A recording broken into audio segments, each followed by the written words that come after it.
ये कहानी एंजेला नाम की लड़की के ऊपर आधारित है जो एक बूढ़े आदमी के साथ बाथरूम में फंस जाती है, जिसके बाद उन दोनों को ना चाहते हुए भी एक दूसरे से गवागप करना पड़ता है। आगे उनके साथ क्या क्या होता है वो हम आज की इस एक्सप्लेनेशन में देखने वाले हैं। आज मैं जिस मूवी को एक्सप्लेन करने वाला हूँ इस मूवी का नाम है मैड्रिड और ये मूवी 1987 में रिलीज हुई थी। मूवी के स्टार्टिंग सीन में हम मीगल नाम के एक फेमस राइटर को देखते हैं जो एक होटल में बैठ के कुछ लिख रहा था। तभी वहाँ एक एंजेला नाम की लड़की आती है और वो भी एक पेशे से राइटर है जो मीगल की तरह ही बनना चाहती थी, इसलिए वो मीगल का इंटरव्यू लेने के साथ साथ कुछ सीखने के लिए आई थी। जहाँ मीगल अपना आर्टिकल लिखने में बिजी था और वो एंजेला को कुछ ऑर्डर करने के लिए बोलता है। मीगल एक ऐसा इंसान था जिसके मन में जो कुछ भी है वो सामने वाले को सब कुछ सच बता देता था और वो अपने मन में किसी भी बात को नहीं छुपाता था। मीगल के हेल्थ को लेकर उसके डॉक्टर ने उसे सिगरेट और तंबाकू लेने से मना किया था, लेकिन मना करने के बावजूद भी वो सब कुछ एक साथ लेता था। उसके बाद एंजेला उसे अपना आर्टिकल दिखाती है जो उसने खुद लिखा था, लेकिन वो आर्टिकल मीगल को ज्यादा पसंद नहीं आता और वो बोलता है कि राइटर बनना बच्चों का खेल नहीं और ये इतना आसान भी नहीं है। ये एक ऐसा टैलेंट है जो खुद के अंदर होना चाहिए जिसे अपने मन से कोई नहीं सिखा सकता। उसके बाद मीगल एंजेला को अपने पास बुलाता है जिससे एंजेला को लगता है कि कहीं ये बुड्ढा ठरकी तो नहीं। उसके बाद वो एंजेला को अपने कोट में से चाबी निकालने के लिए बोलता है जो उसके फ्रेंड के घर की थी और वो 2 दिन के लिए किसी काम से बाहर गया था और मीगल एंजेला को वहाँ जाके इंटरव्यू लेने के लिए बोलता है क्योंकि उस समय मीगल को किसी भी तरीके का शोर और डिस्टर्बेंस नहीं चाहिए। उसके बाद एंजेला भी उसके साथ वहाँ चली जाती है। वहाँ बहुत सारे पेंटिंग पड़े थे क्योंकि मीगल का दोस्त एक पेंटर था। जब एंजेला वहाँ पेंटिंग देख रही थी तो मीगल उसके लिए ड्रिंक लेके आता है और बातों ही बातों में उसके ग्लासेस उतार के उसे टच करने लगता है। एंजेला थोड़ा नर्वस थी लेकिन मीगल उसे किस करने लगता है, लेकिन थोड़ी ही देर में मीगल साइड हो जाता है और बोलता है कि किस करने में अब वो मजा नहीं है। मीगल एक ऐसा इंसान था जिसके मन में कुछ भी आए वो सामने वाले को साफ साफ बोल देता था। मीगल और एंजेला के बीच में एज का बहुत बड़ा डिफरेंस था, इसलिए एंजेला काफी घबरा रही थी। उसके बाद मीगल एंजेला को अपने सारे कपड़े उतारने के लिए बोलता है जिसे सुनकर एंजेला गुस्सा होकर वहाँ से जाने लगती है। तब मीगल काफी ज्यादा सैड हो जाता है, लेकिन थोड़ी ही देर में एंजेला अपने सारे कपड़े उतार के एक शर्ट पहन के वहाँ आ जाती है जिसे देखकर मीगल काफी खुश होता है और वो एंजेला की बॉडी पे कलर से पेंट करने लगता है।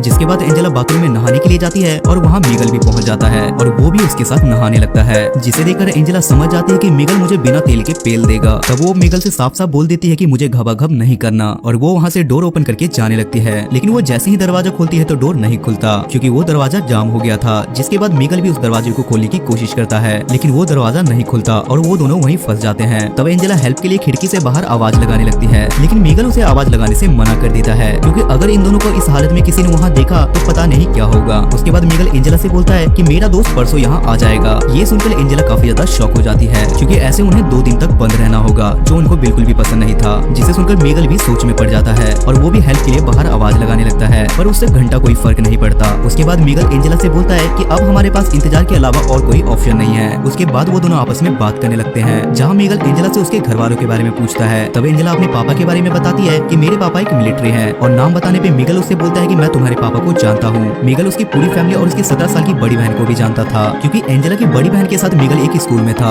जहाँ मीगल उसे पसंद करता था, लेकिन ये कभी बोल नहीं पाया। लेकिन वो उसे कभी ये बात बोल नहीं पाया। जहाँ मीगल उसे बोलता है कि तुम्हारे फादर और तुम्हारे सिस्टर में बिल्कुल नहीं बनती और वो दोनों हमेशा झगड़ते रहते हैं। जहाँ एंजेला उसे बोलती है कि अब मेरी बड़ी बहन बहुत बड़ी एक्ट्रेस बन चुकी है और उसी की वजह से मेरा तुमसे कांटेक्ट हो पाया। जिस पर मीगल उससे पूछता है कि क्या तुम्हारी सिस्टर मुझे याद करती है, जिस पर एंजेला बोलती है कि कुछ खास नहीं क्योंकि उसका मानना था कि तुम एक इगोस्टिक राइटर हो जो हर वक्त अपने घमंड में रहता है। ये सुनकर मीगल को मिर्ची लग जाती है और वो गुस्से में बोलता है कि इगोस्टिक राइटर ही सक्सेसफुल राइटर होते हैं। जहाँ एंजेला उससे अपने इंटरव्यू के सवाल पूछने लगती है और वो उसका जवाब देने लगता है। उसके बाद एंजेला फिर से हेल्प के लिए बाहर आवाज लगाने लगती है, लेकिन एंजेला को ऊपर से नीचे तक देख के मीगल खुद पे कंट्रोल नहीं कर पाता और उस बुढ़ापे में भी उसका स्पाइडरमैन खड़ा हो जाता है। जिसके बाद वो एंजेला को छूने लगता है, लेकिन एंजेला वहाँ से साइड में जाके खड़ी हो जाती है और बोलती है कि मुझे बस यहाँ से निकलना है। जिससे मीगल का दिल टूट जाता है क्योंकि भले ही वो 55 का था लेकिन उसका दिल अभी भी 55 का था। पर गुस्से में मीगल भी वहाँ से निकलना चाहता था। उसके बाद एंजेला मीगल से आराम से बात करती है और उसके पास जाती है, जिसके बाद मीगल उसे बोलता है कि हम दोनों यहाँ अकेले हैं और अगर हमने यहाँ कुछ नहीं भी किया फिर भी लोग हमें गलत समझेंगे और इससे अच्छा कुछ करना बेहतर होगा ताकि हमारी टेंशन भी कम हो सके।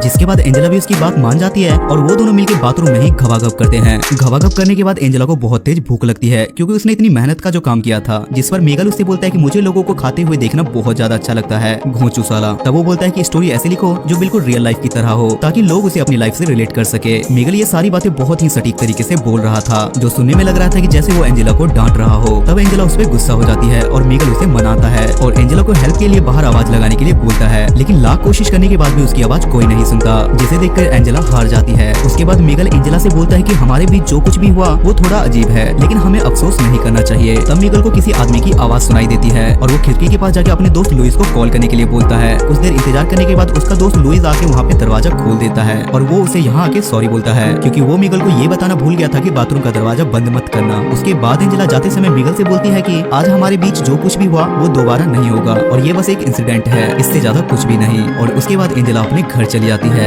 सो गाइस, आई होप कि आपको